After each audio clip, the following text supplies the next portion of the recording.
continuación quiero presentarles a una compañera, una colega de nosotros, es la coordinadora de nuestro grupo de investigación Aprendizaje en el Hábitat Comunitario y pues es la doctora Georgina. No, vamos a aprovechar. Les platico que el programa se ha modificado un poco dada la riqueza de los aportes de cada uno de ustedes. Quisiéramos aprovechar la ponencia de nuestra compañera y terminando dejaremos un receso de 10-15 minutos de café y para continuar con la segunda recta del evento. Ya me lo decía Georgina, que quería pasar directamente a la fase de café, pero no, yo creo que es muy pertinente, sobre todo por el perfil y vocación que tiene mi compañera. Miren, la doctora Georgina Sandoval es compañera es profesora investigadora de esta institución, la Universidad Autónoma Metropolitana, para la gente que no tiene el gusto de conocerla. Ella tiene un doctorado en urbanismo en la UNAM y ha trabajado en diferentes proyectos de tipo social en donde me da mucho gusto que el aporte teórico, el aporte de los posgrados no se queda solo en el aula o se queda solo en las tesis de doctorado, sino que lo ha llevado en muchas ocasiones a este encuentro con las comunidades y de hecho es parte de la convocatoria. Y pues sin más, le cedo el micrófono y le doy la más cordial bienvenida a mi compañera Georgina Sandoval. Adelante, Geo. O sea, 20 minutos para ir al café. Ya, si no nos vamos a dormir. La primera anotación, no sé si se han fijado en la fecha, o sea, es el Día Mundial del Hábitat y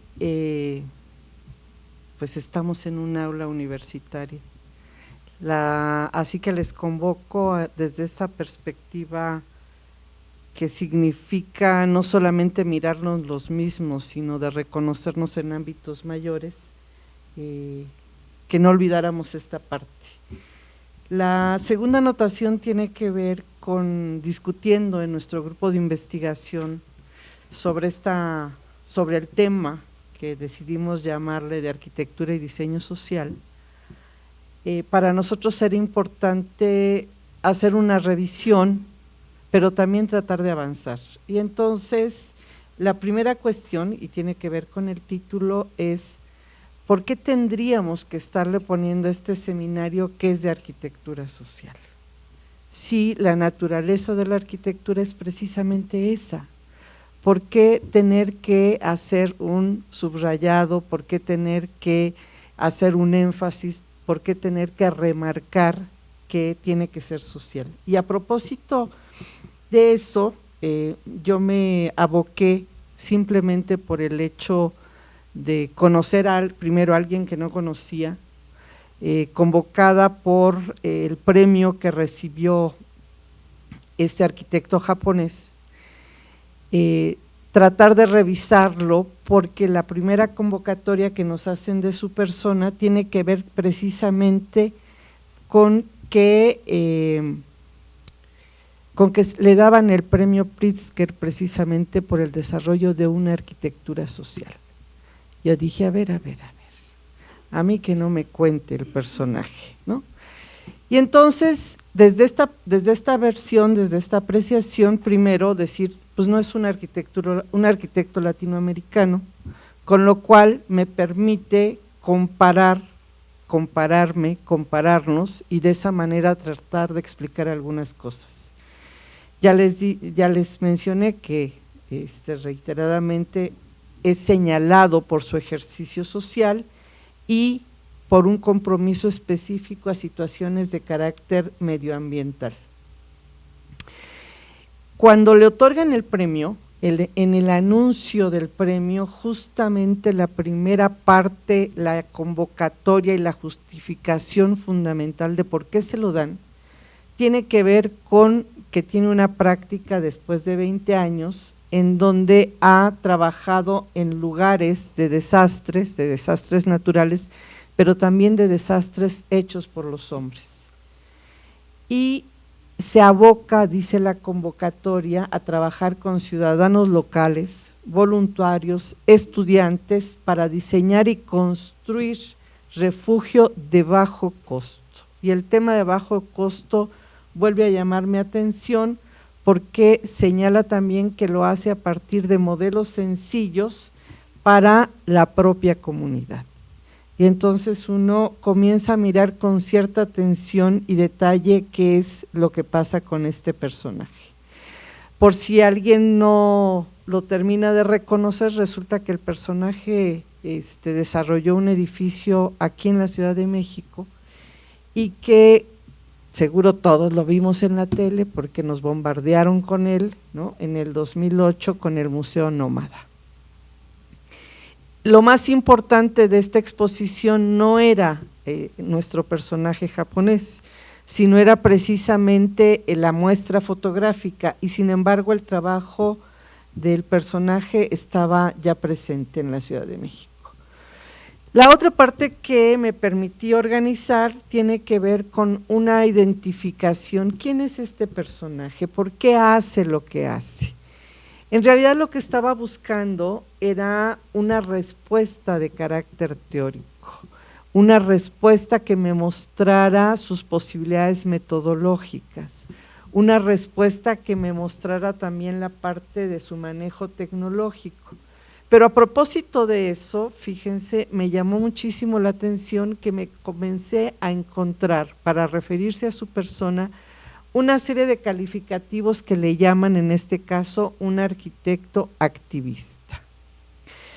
Como no queriendo aceptar la parte de un compromiso de un arquitecto, como no queriendo aceptar la relación que la arquitectura puede tener con lo político, y como si detrás de esa actividad hubiera un intento de descalificación respecto a que un arquitecto quiera ver más allá de lo que se supone para lo cual fue formado.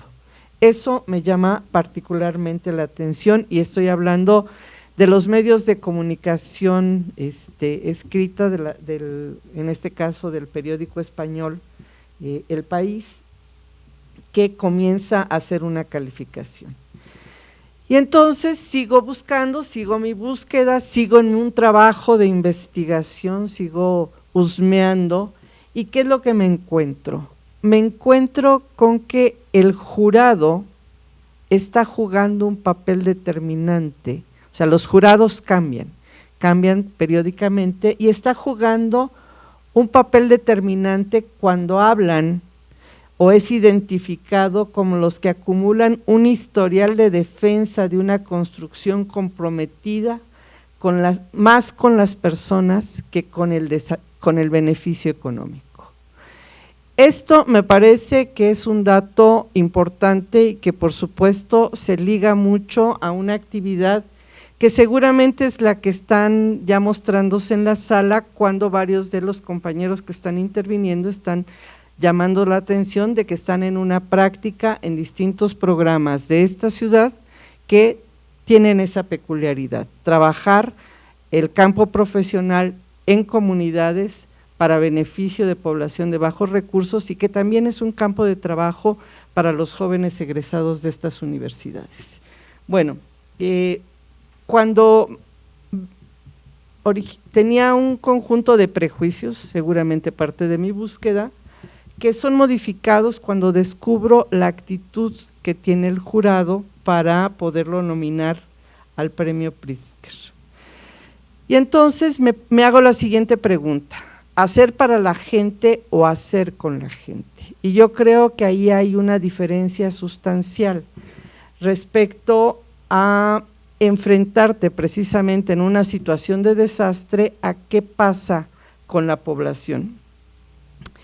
Y de sus fotografías de la página del despacho del arquitecto puedo encontrar varios de los ejercicios en donde yo simplemente con ver las fotos me digo, más tarde que temprano ya debía de haber caído en cuenta lo que significa trabajar con una comunidad.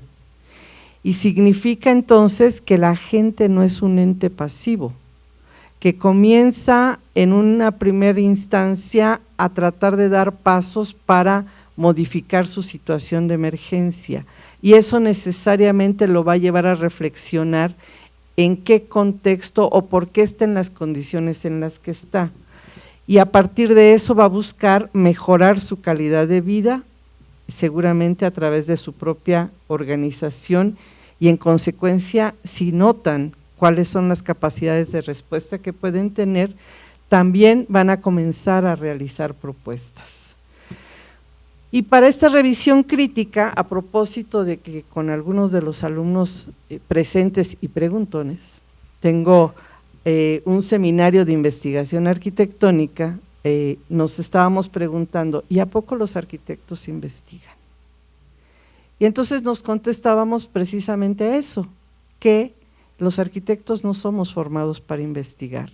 Y entonces estoy queriendo abonar y colocar algo que desde mi punto de vista inicia Salceda, que sigue Francisco de la Torre, cuando a la disciplina de la arquitectura le comienza a colocar otra serie de inquietudes en las que más tarde que temprano te ves involucrado, y entonces no es que te hagas especialista de todos, ni que te hagas todólogo, sino que tienes que comenzar a reconocer quiénes son los personajes con los que interactúas y cómo puedes ir sumando posibilidades a este tipo de intenciones.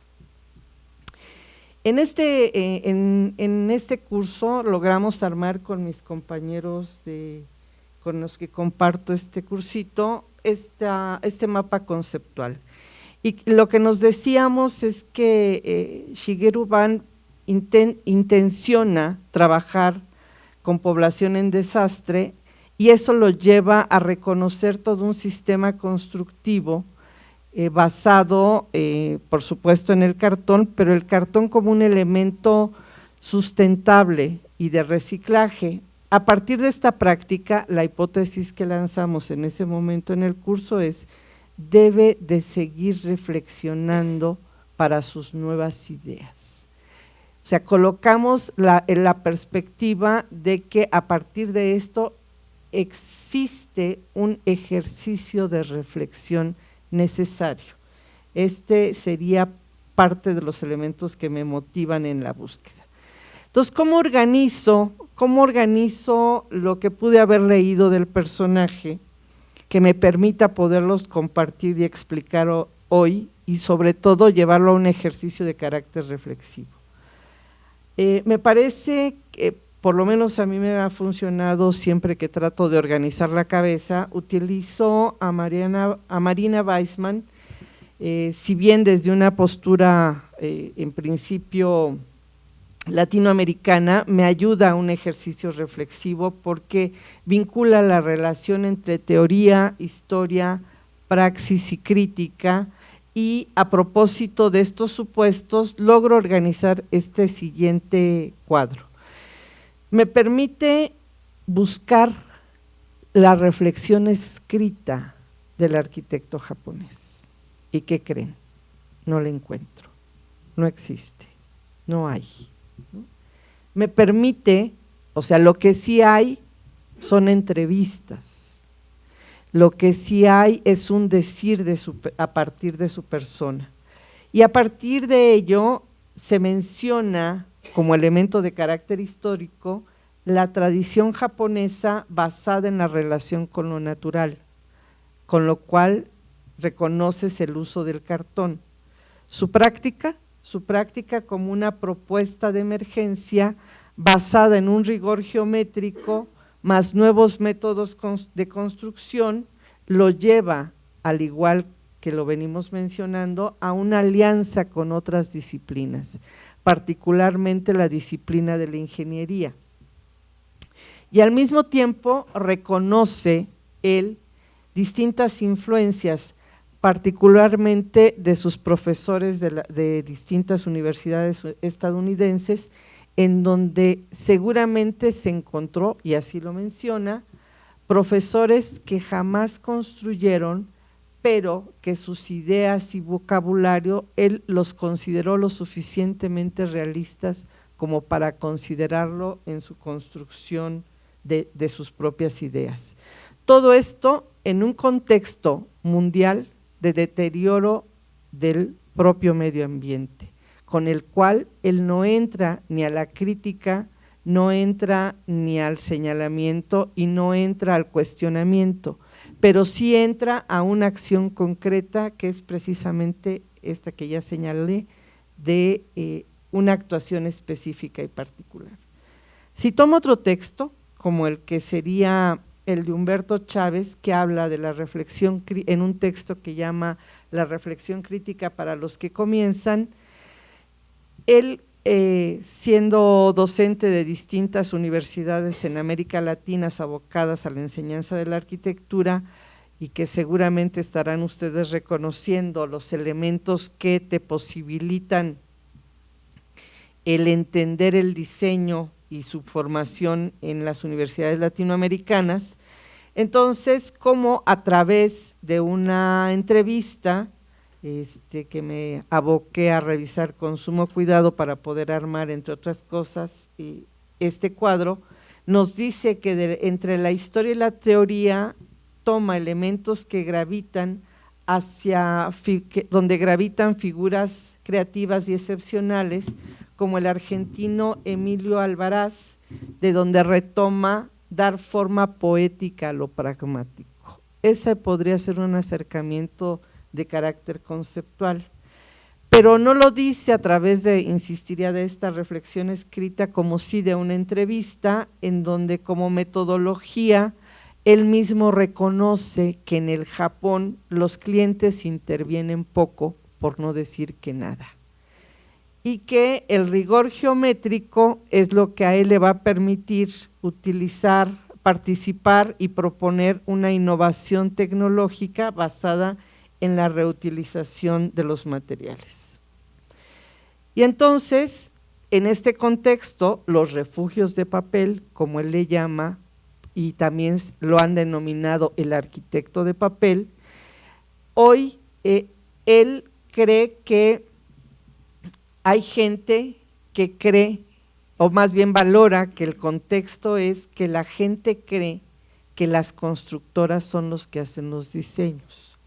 También dice que los arquitectos trabajan para gentes privilegiadas, de quienes para quienes hay que hacer ostentación de su dinero, y dice que actuar en situación de desastre es un acto de simple conciencia. No dice más, solo dice que es una simple conciencia a propósito de actuar.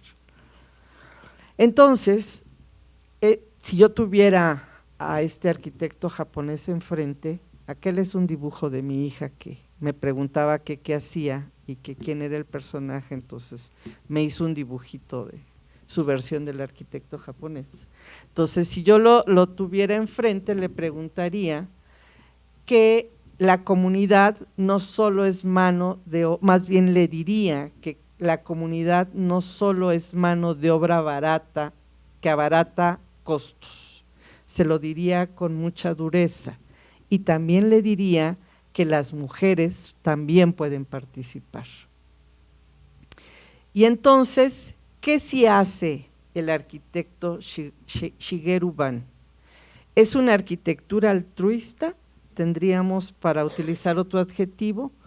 ¿O cómo tendríamos que denominar esta práctica de diseño que no hace una reflexión sobre, uno, el contexto que provoca los desastres, dos, sobre las condiciones de la población, en este caso beneficiaria o afectada, debería de decir, se oiría mejor, y tampoco hace una reflexión sobre sus propios resultados?